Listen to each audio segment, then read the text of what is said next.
Comunidad que suena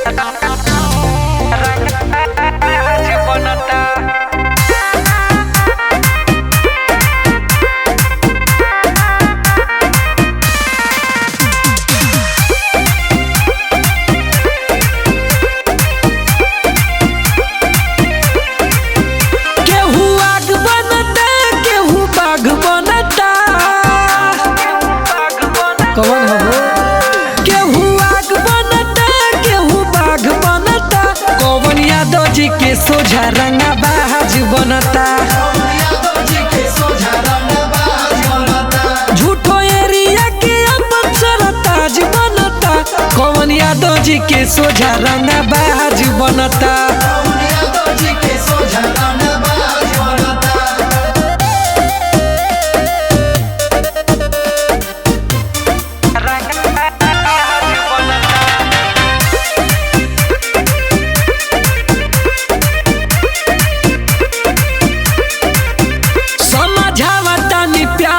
समझ जोरे बाबू तू झूठो के काहेला भइले बेकाबू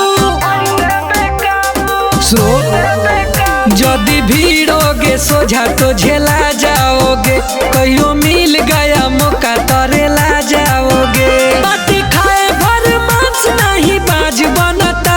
कौन यादव जी के सोझा रंगा बाज बनता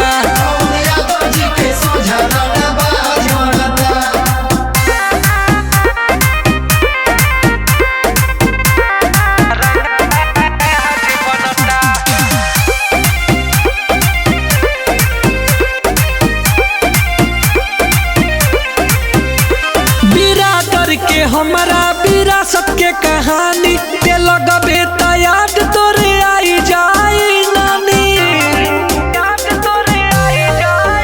बाटे कवना में दम हमके रोकी रे बस तोरा नियर कुकुर खाली भोकी रे बस झूठा के खाली अमराज बनता